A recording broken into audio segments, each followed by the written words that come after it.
enjoyed the last podcast about changing your perspective on what 2020 is. Just a little tidbit.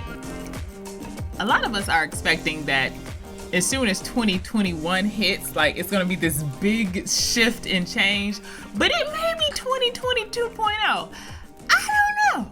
But anyway, I am Cameo King, the host of the Good Girl Podcast. The Good Girl Podcast, a podcast of women's confessions about our flaws, faith, femininity, and culture.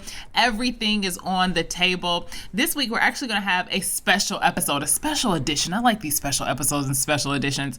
And we're talking about education. And I think it's good to somewhat break from the norm, especially as we're heading again into the next year for kind of a self-assessment. It's funny. I was having a conversation with my mom. She was here at my place for, it's not politically correct to call it Thanksgiving. She was here for, is it Harvest? It's not Harvest Day. That's in October for us believers. What is it, y'all?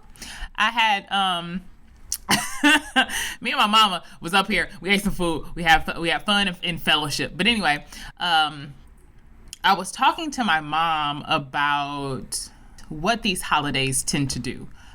What this season, what this end of the year brings. It can bring a lot of joy. It can bring oftentimes some sadness, because for a lot of us, it is an assessment on things that went really well throughout the year or things that didn't go so well, but also a reminder about the things that really matter to us, and if we have them or not. And when I think about family, I think about who are you coming home to? And if you're coming home to yourself, are you content? Are you at peace with that? You start to think about your legacy. So things like that. And so I felt that I could apply that to where we are in our society with education.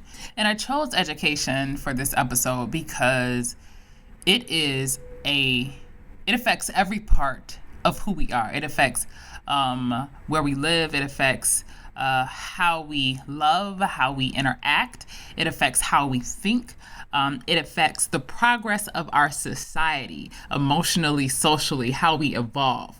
And so why not? Like, how could we skip over this big picture of education? And this show, I set it up different. And I want to share how I set it up so you understand. So I talked to 3 different people, hopefully painting a different picture or a very clear picture on how education is unfolding for different folks that are affected, from the educators to the students to the community organizations, or some alternative solutions to getting students to where they're needed. So I talked to 3 different people.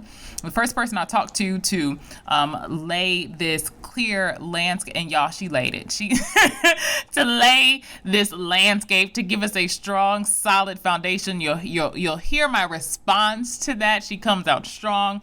But I talked to Dr. Marini Lee. Her background is she is a current educational entrepreneur. She has 20 years of experience teaching and leading in preschool through doctoral level classrooms and also other non-traditional learning contexts. She is the founder and the lead consultant of MC Lee Educational Consulting, whose focus is currently on pandemic education and particularly remote learning support, as well as anti-racist equity programming. So she's the first person we're going to talk to, and she's going to lay this solid foundation. Next, we're going to talk to a student, Ariana, who has navigated the public school system and who came out with goals and who attempted to pursue those goals. But like most students, she kind of got lost initially in the shuffle of trying to find her way, trying to find what satisfied her soul. And that's something we don't talk about in education a lot. We don't talk about soul satisfying work. And then we talked to Michelle. She is the executive director of the Capital Area College Access Network. And she talks about a solution, a different solution, an approach that can be interwoven into the educational system. And so I want us to listen to this conversation and these different perspectives to hopefully just give us a different approach, right, to how we do education, since we're in this interesting place of potentially tearing down and building up what we think is best to serve our society. And because education touches every single person, it is in the very fabric of our being, right? Someone being educated could be the difference between a cure for cancer and a new food that could shift hunger globally, right? So this is why I'm having this conversation, because it's important. But first, before we hop into it, let's hear this quick message. A brand new, refreshing option to education is finally here. It's called the Potential to Pathway. It's college and career coaching. Yes, college and career coaching. And get this, it's free. It's now available for young adults ages 16 to 25 in Ingham and Eaton counties. No GED or diploma is required. Again, it's free college and career coaching, all done virtually. If you're interested, you can contact the Capital Area College Access Network. Call 517-203-5011. Again, that number, 517-203-5011. Or email collegequestions@capcan.org. That email again, collegequestions@capcan.org. You can also always head to the website, capcan.org. So Dr. Lee, I'm so excited to have you a part of this conversation. Welcome to the Good Girl Podcast. Thank you for having me. It's great to be here. I'm excited because I think you share a very unique perspective based on your background, based on just how you show up in the world and the work that I've seen you do. And so what I want to do, I want to paint a very clear picture on education, before we hop into the deeper things in terms of where we are now and how we got here. And we were talking previously and you just summed it up. Like, this is how we got here. So I'm gonna turn it over to you. Okay, well, I'll just go back to that conversation we had. I summed it up in to 2 words: social reproduction. We are where we're supposed to be. We are where this machine was designed to have us to be. The haves and the have-nots, that's how this whole public education thing was set up, at least here. I can't speak about other countries, but here in the United States, public education was to inform the citizenry so that they can vote how the powerful white males wanted them to vote. We can even talk about some other, borrowings of public education from the Black community in terms of, levying taxes to pay for public education. That was something that came out of our community that was borrowed for the masses. But my point is, we are where we're supposed to be. The machine was designed to have us as cogs in a machine, in an economic machine, whether that economic machine was originally, enslavement, whether that economic machine was, when whites were recruited, when poor whites were recruited into whiteness. It wasn't meant for them to prosper, as well as those who were in control. But where they messed up was they wrote the plan in a language of freedom, right? We said all men were created equal. Well, when women read that, okay, men, women, that includes us too. Black folks learned to read and read it. Well, that includes us too. They wrote the documents with freedom in mind for themselves, I think maybe they understood, or they just didn't think that, the have-nots would read the documents and figure that it applied to them and wanted to apply to them too.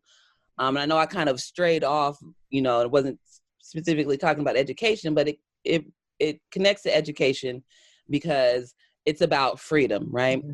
Folks, the have-nots, all of us, whether it's have-not by race, have-not by economics, you want freedom.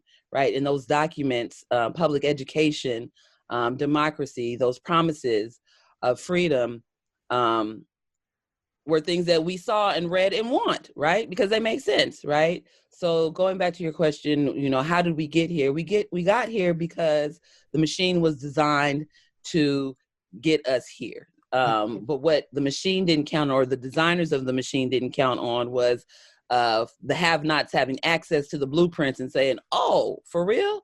Oh, well, yeah, we're going to hold you to what is in the blueprint. And it's not just for you, it's for all of us. And so there's been this constant struggle of trying to hold the nation accountable to the promises that it made. You shouldn't have wrote it down. You shouldn't have wrote it down. And when I think about how we got here, the educational system is in a disarray. And COVID has really highlighted that for the world. I think educators have known it for a long time and have done what they have been called to do, which is educate children despite what resources they have, despite the system. A lot of pressure has been put on them to essentially attempt to create this equitable education system, but we know we are not there.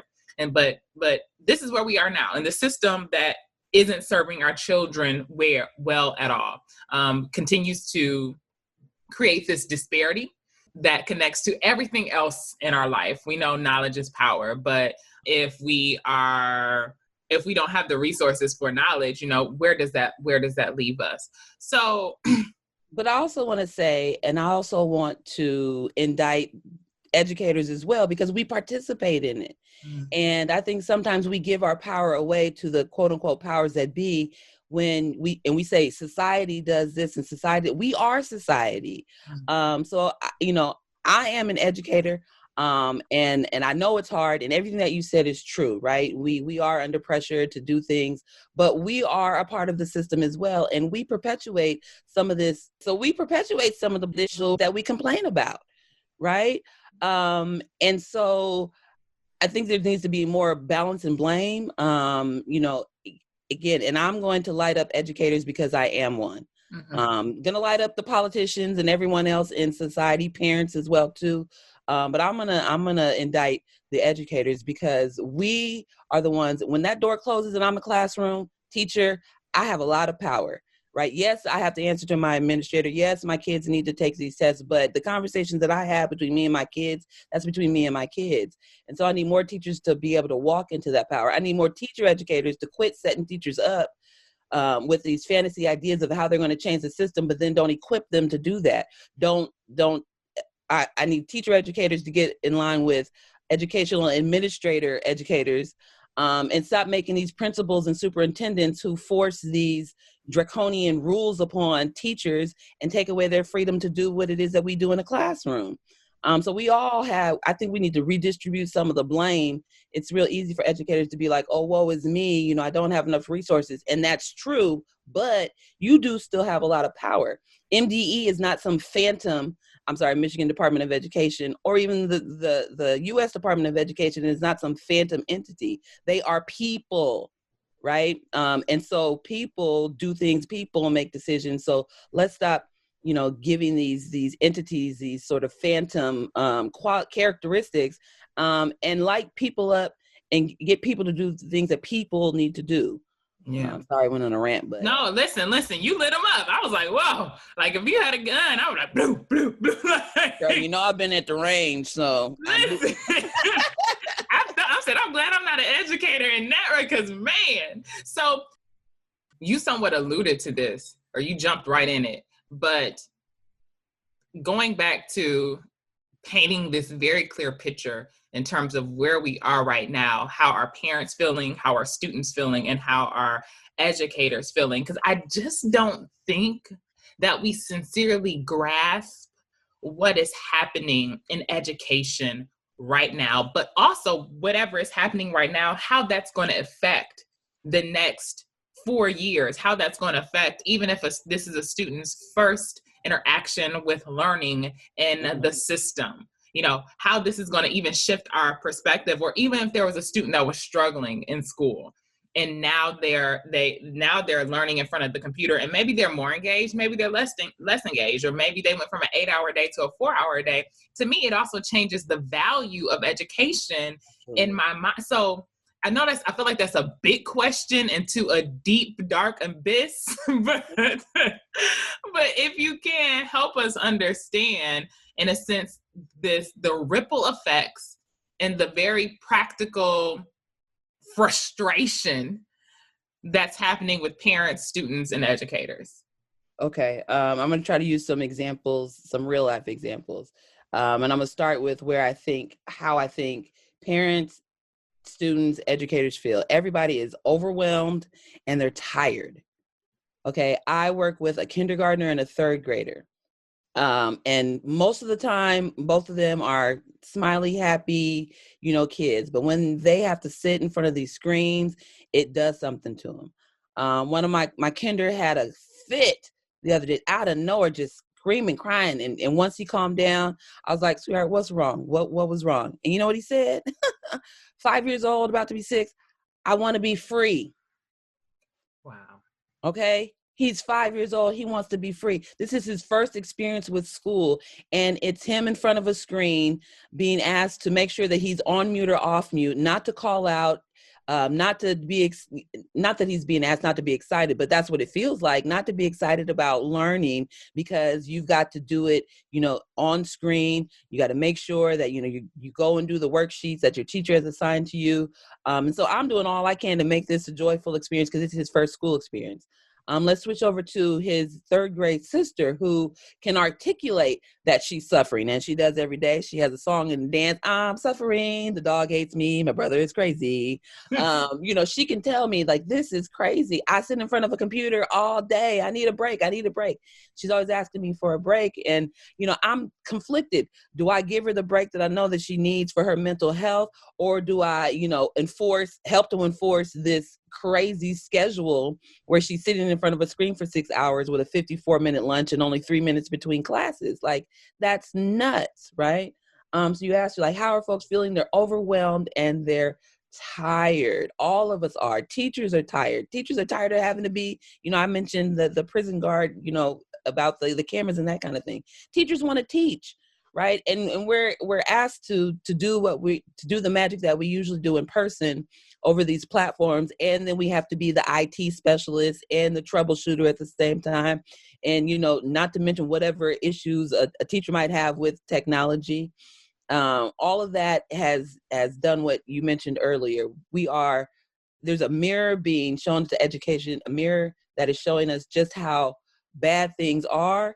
And I hope that we take the opportunity to pause and look in the mirror and see how we can do this differently. This is an opportunity to fundamentally change how we do things in education. And either we're going to press on and press forward and make sure we can do things the way that we normally do, but online, or we can use the platforms, use technology to do some things differently. You can't have a kid in front of a screen for 8 hours a day. That's not the same as being face-to-face 8 hours a day. Educators need to realize that there is a daycare component to school, and quit expecting, parents to just be like, okay with having to be assistant teachers. I've heard this trend, and I was guilty of it too. Well, now parents are realizing, what it's like to deal with their kids all day. Yes, but what about the working parent who's being asked to do their work online 8 hours a day, and be your teaching assistant? That's not fair, right? And so right now we are seeing exactly what's been going on, but it's exacerbated, it's exaggerated on top of the fact that we are in a pandemic and we're trying not to die. Right? That should be our priority, is not dying. And then we can talk about grades and standardized tests, which in Michigan, I've just learned, have not been, excused. What are you trying to test under these circumstances? Are you serious? Are you kidding me?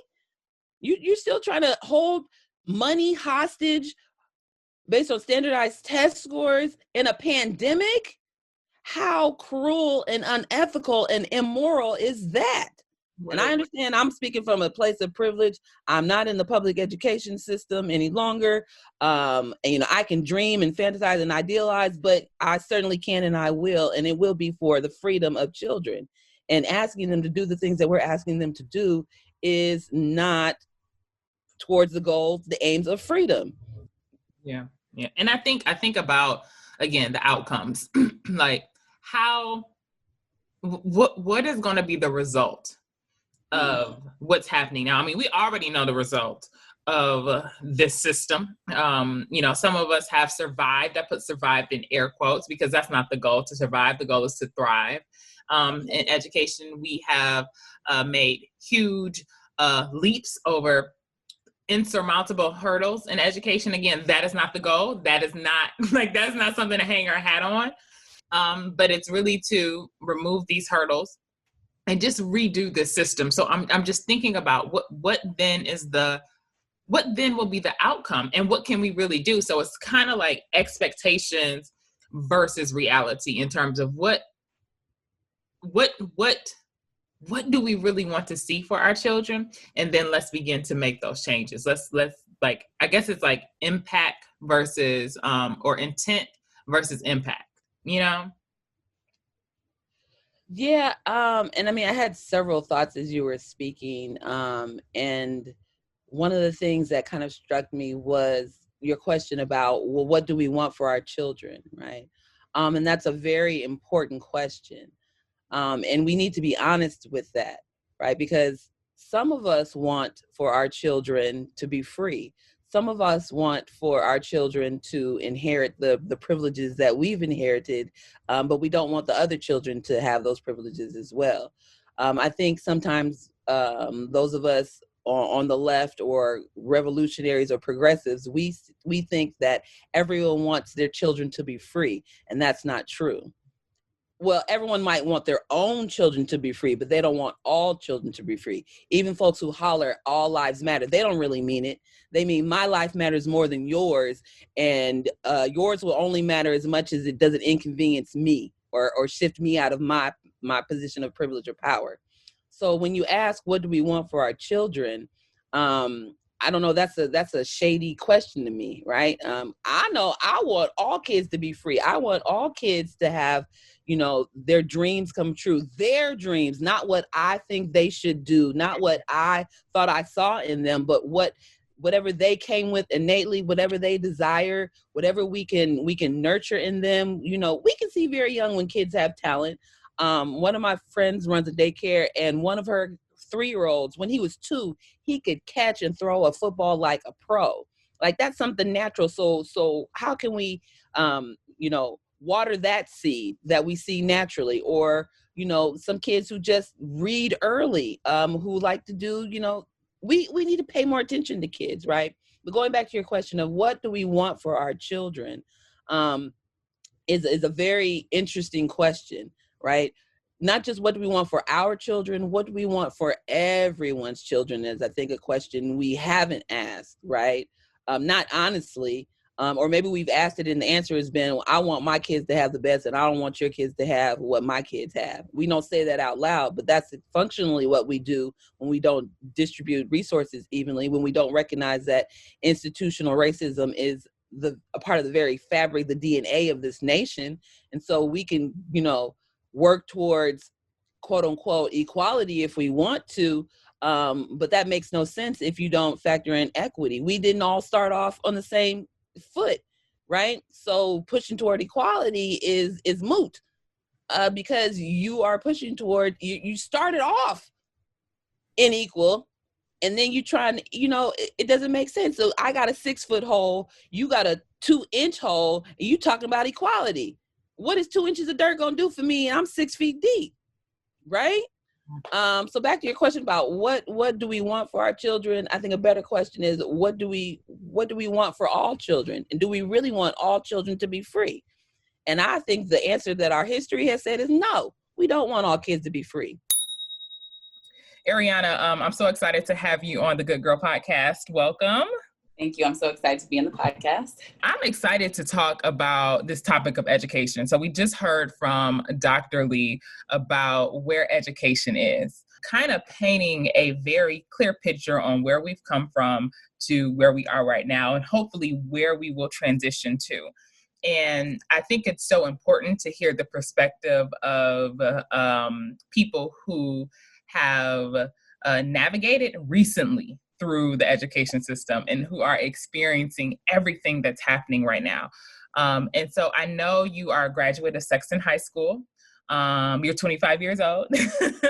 Yes. And you're also following your passion. Some of your passions are music, acting. You're a writer as well. But you also are very much highly aware that you need to get your bills paid, so Yes. Yes. So one of the first questions I have for you, Ariana, is just what has your experience been overall in the education system? So overall, education system, and we can go back just starting with high school for me. Again, I graduated from Sexton in 2013. It was like, okay, great, you're a senior, you made it, you're about to graduate. Everyone in my family, my parents, okay, you go to college. That's like a no-brainer. That's one of those things where not that you didn't have a choice, but it's like, if you were talking about anything else, it's like, what are you talking about? You're going to college. So it was already, I actually went on the Black College tour that they had at Sexton, and it was an amazing experience. And I decided I was going to be going to a university in Florida, Daytona Beach. And, I was ready to go, I was excited. And then I do recall I got all my dorm room information, I got all the information I needed, and along with that information was the tuition bill. And it completely discouraged me. And just, looking at my family situation, the dynamic, everything that was going on, I just immediately was like, you know what, I don't even want to bring up this tuition bill. I know that this is going to be detrimental to my family, or it's going to be like, oh, we got to figure out this. And plus I was in a serious relationship at the time. And that was probably too important to me as well at the time. And so I kind of was like, well, okay, this bill is a lot. I can go to community college and then I can still be with my boyfriend. And, after 2 years, I had this whole plan. It was like, okay, well, I'll go to this college, I'll get these credits. And So you had a plan. So you graduated college. Yeah. You had a plan. Yeah. You applied. You got into college. You even went on a HBCU tour. I'm a little bit upset that you decided to go to Daytona instead of going to Howard University. That's my alma mater. I don't even think that we didn't get to see the tour we went on. I didn't get a chance to visit. I'll allow it. Okay. But you were focused. You had this plan, but like most of us, even some of us, I'll call us extra grown women, relationships, relationships can sometimes deter us. Sometimes they can help us, but sometimes we're hyper focused on them. So right. You decided to go for this plan. What happened next? So after, I had the plan going and everything, again, that tuition bill came. So then I changed it, and it was like Lansing Community College, maintain your relationship, transfer to university. Well, that didn't happen as planned either. So relationship falling apart, and I'm in and out of, classes at LCC, withdrawing from classes, not showing up to classes. And, my mind was just everywhere. So then it became, okay, you need to enter officially the work life if you're not going to, maintain staying in school. And it was always in the back of my mind, okay, go to college. But it was just years passing, time, we'll just say time passing of me in and out of Lansing Community College. My transcript probably looks a little crazy. Would you say that this is the story of a lot of high school graduates or graduates in the Lansing area? Because I would think LCC is convenient. LCC is a great option. Lower tuition rates. You can get your first 2 years out of the way. You can potentially still stay at home. So it makes sense. But would you say this kind of in and out of classes and kind of almost like having, I don't want to say no support, but I know from my experience in college, sometimes you need that extra little push. Sometimes you need that community of other people who are very much laser focused on their goals. And so would you say that this is maybe a similar story? Yeah, definitely. And I don't want to speak on anyone personally, but I definitely know people that I know it's close to. Of course, I know people that they straight up they were in high school, went to university. I know them. They're doing their dream, their goals right now, if they have. But I definitely know an abundance of people that I sat in class with, or that just personal friends and stuff that kind of went through the situation that I did. When, you know, definitely, I know it's kind of a cycle, honestly. So yes, I would agree with that. And so you ended up, you started just looking for jobs. Yes, honestly, that's exactly what happened. It was like, okay, I don't even know. It was, like I said, it was always like, okay, you're going to go back to school, but then you can't just, you know, be at home, you know? So I'm like, okay, I'm going to work, you know, save some money. Why do you think that cycle exists of going to school, maybe getting a job, not finishing your courses, and then kind of keep saying, oh, I'm eventually going to go to school, but then you get it. Like, why do you think that cycle exists, especially in Lansing? You know what? I actually think that I love what you said when you mentioned you were talking about that support system, or that group of people that are kind of like laser focused, and also having something set up for students when they get out of high school, maybe specifically in Lansing, that will kind of, it's like something that's aimed at them, to target them, to work with them, to be there for them. Because since it is such a cycle, if someone was to realize just how common this is in this place, it's like maybe something designed for those students who maybe, you know, let's just be real, like it's all type of, you know, single parent homes, or people are, you know, struggling with different things going on, and they don't have like a support system, or someone like, hey, what's going on? How can I help you with this? Or this is what we're doing, or, you know, accountability partners, just all of those things that were just kind of missing. I know in my growing up, it was like, oh, Ari's going to do it. You know, I'm the oldest. It was like, she'll be fine.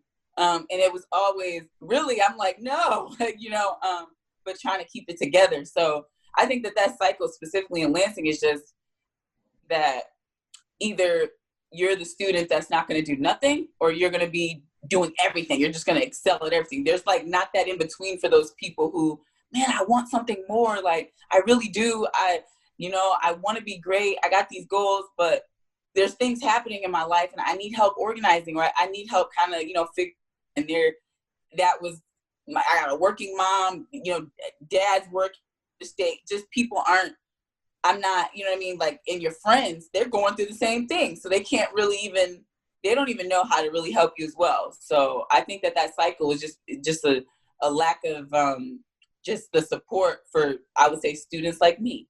Yeah. And so, Ariana, you did not stay there. You know, you're not in the same cycle. Right. I'm not. What was the moment? What was the person? What was the thing? What was like, what helped you? Like, who threw a wrench? Like, what stopped the cycle for you? Well, I would honestly say what stopped the cycle, and besides my, you know, my willingness to keep going and just trying, I remember working, I had transitioned. So again, I had like the jobs of the restaurant jobs and everything. And then I found myself working at the Boys and Girls Club, being a part of Mid-Michigan Leadership Academy with the recruitment process of getting students there. So I gradually seemed like I kind of went to a different, okay, so now you're not at restaurants anymore. But I will say, and whether it be from Mid-Michigan Leadership Academy, but one of the leaders that I was working with there, between the Boys and Girls Club programming and Mid-Michigan Leadership Academy, someone had actually was like, I think they've seen it in me. You know, they were like, you know what? I think that I know someone, or I know maybe a program that might be able to help you. They reached out to me and was like, gave me some information, and I actually acted on that information, which was them actually passing me over to giving me Jeff Doyle's information, who he was a part of the Pathway to Potential with. But I forgot just how like the whole email and everything even happened. It was like, I sent a message, and I can't remember exactly, but it was so immediate, the response. And all I know before I knew it, from me being at the Boys to getting that resource, and I can't remember, you know, phone number, email, however, sitting down at a Big B's with Jeff Doyle at that time, and him just saying, okay, who are you, first off? What are your goals? What are your plans? Trying to figure out my past. What do you want to do? Where do you want to start? What are some of your passions? Helping me kind of figure out that why. And then it was like, literally, I think within a month of working with him, I literally applied to my first, I would say, adult job. I had benefits, it was a different type of application process. And that was to be an administrative assistant within the Lansing School District at Sexton High School, the school that I graduated from. So that was like the whole change right there. It was like I had never actually sat down with someone, and they taught me about making my own portfolio, just helping me with my resume, just me digging deeper into, besides, okay, go to college, like, who are you? What's something that you'd like to try? How can we expand on your already gifts? Like, how can we kind of brighten you up from just working at restaurants and different things like that, and build me? So that was like a great experience. And I know that was like definitely like the end of 2017, literally end of 2017, like going to the beginning of 2018. That is when I think that sparked it, that changed for me, and opening starting to work at the Lansing School District, that opened that door for me to really just strive and want more. I felt like I was somewhat, I was all over the place, but at least I was it kind of gave me that tunnel vision, to kind of be focused. And so what would you say that the pathway to potential, what would you say that they were to you during this time? It's so funny. I'm not trying to be redundant, but literally they were the pathway to potential for me, meaning like they helped me. It was weird. It was like, it's honestly amazing. It's because it's not like this straightforward, okay, we set you up to do this for the rest of your life. That's not what it is, right? It's basically, they helped me identify what I was capable of, like helped me to realize that I was way more capable of in and out of college classes, working at restaurants. It was just like, dude, your life is so much bigger than that. We're going to help you figure out how to get this organized, how to, get it all out of your head, get it on paper, or get it something that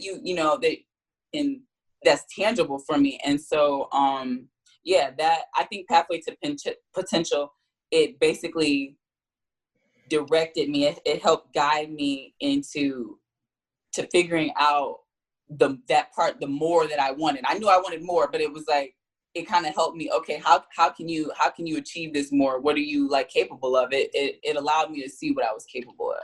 Michelle. Hi, Cameo. Hi. Welcome to the Good Girl Podcast. How are you? I'm good. It's great to be back. It's been a long time since I've done this with you. It has. And this conversation is slightly different than the one we had before, but we're really focused on education and this program that you are leading and that you are really championing. And based on the conversation I just had with Ariana, someone who has gone through the program, like she is really like a cheerleader for the program. And it's called Pathway to Potential. And she talked about it a little bit, but I thought what was unique, Michelle, and I don't know how you guys got here, but she talked about a unique gap in the Lansing area, about how students oftentimes, they do have plans, they have been prepared as much as they can be prepared, but then they get into this kind of weird space of, I'm going to go, of how do I execute my plan? Mm-hmm. Maybe I can't go off to a 4-year college, or I made some very intentional financial decisions. And so I'm going to stay in state, I'm going to stay in city, I'm going to attend LCC, and I'm going to get a job. But she talked about this cycle that happens. I stopped going to classes. I just started getting job after job after job. But then she said, boom, she didn't say boom, but that's my interpretation. But she says Pathway to Potential comes in, and it is a life changer. So I'm curious of two things. One, can you just clearly define what Pathway to Potential is? And then also, how did you guys find this gap? As executive director of CapCan, how did you guys find this gap? Yeah, so Pathway to Potential is a program of the Capital Area College Access Network. and it's specifically designed to support young people ages 16 to 25 in our community who've disconnected from school, number one, but maybe are either completely disconnected from work or are not doing what they are destined to do, right? And so we designed our program, the Pathway to Potential Initiative, to be able to help students explore their opportunity, to determine what their why is, to talk about their, motivation, their mindset, and then ultimately to get the support to navigate the next step. What I find interesting in what you shared is that, your focus is on what motivates the student and their mindset and the support. And that is something that is hard to measure. Right. When it's hard to measure, it's hard to fund, right. Right, exactly. But even when I say this and listening to Ariana's story, like that is the thing she talks about that really helped her get over that hump. These, I'm going to call them immeasurables, that you can't necessarily measure clearly. Right. And so how are you guys staying afloat? Because I'm like, you can't, but it's so interesting because you can't measure it, but it's crucial. Like Ariana, it's crucial to her success. Ariana talked about her love for music, on and off air, and how she has a stable job, but she's still focusing on things that really satisfies her soul. And, having a life coach, making sure she's aligned with her faith, all these things that, you don't necessarily measure, or it's not, I'll call it exactly, Right. And that's the challenge, I think, for a lot of nonprofits in the world, is how do you measure those intrinsic things that are so important for young people in order to be able to move forward. And if you don't have either the experience in your own family or the knowledge base in your family to help you navigate the next step, then you have to have the self-confidence to ask for help, right? And so for us, we have stayed afloat, so to speak, because our community has come together across all different sectors. So nonprofits, K-12, higher education, business, philanthropy, and other community stakeholders to say, this is important, that college attainment is important for us as a community because of our economic well-being in this community, because of our social, foundation of this community, because we believe in the rights of people to have an opportunity. So this is something that's really critical to all of us. We've also been fortunate to be working with partners in the funding community, in the philanthropic community, who said, yes, this is critical. And we've been able to define that through data to be able to say, this is a gap in what's out there. Now, that's not to say there aren't other programs out there doing this kind of work, but, our measurement of success really is, are we making a warm handoff between our college and career coach, Jeff Dole, and then the next person, whether that be an employer for Ariana or that be the college or university that the young person enrolls in. We have to make that warm handoff between us, the student, and the next step in their lives. So that's how we're measuring it. And I love how it's not necessarily defined, or more so it's defined by the student in terms of success, right, in terms of what they want. It's not, you need to pick one of these 3 careers that are in need of workers in 10 years. It's not that. It's, again, that purpose work, that passion work, whatever you are called to do. And I find that to be, just completely amazing. And so somebody is listening to this and they're like, oh, I want to be a part, or I know my niece, my nephew, my son, my daughter, my grandkids, I want to get them involved. So what are the steps to connecting to Pathway to Potential? Yeah, so we get lots of referrals like that of people who are self-referring, or people word of mouth, grandpas, aunties, moms, whatever, friends. That's actually been a really great source. So they can certainly call our phone number, which is 517-203-5011. They could also email us at capitalareacan@gmail.com. Or you can follow the Capillary College Access Network on social media and send us a message on Instagram, Facebook, Twitter, whatever. So that's the first step, is just reaching out and saying, hey, I either am that person or I know somebody. How do I connect? Then what Jeff, our college and career coach, does is reach this out and tries to set up an initial appointment just to talk a little bit with the young person about what we offer. If that sounds good, then the young person sets up a more formal, longer meeting in which Jeff will go through an assessment process. And that assessment is sitting down and having a dialogue about what is that young person's goals, what's that young person's, experience so far been in the educational system. And then what do they need to do to make the next step? And it may be, something as simple as, I need help setting up an appointment at Lansing Community College to talk to them, or I need help putting together a resume because I've never had a job. So Jeff will help them put together their personal plan. He'll also do something where they walk through a career assessment. And if that young person then is eligible for other services in the community, Jeff will make a referral to those other services. So I'll give you a concrete example. If a young person has a learning disability and needs additional assistance to navigate the educational process and retrieve, for example, their old educational plan from high school in order to get accommodations to go to college, they will be referred to the Michigan Rehab Services. Jeff will make that referral for them.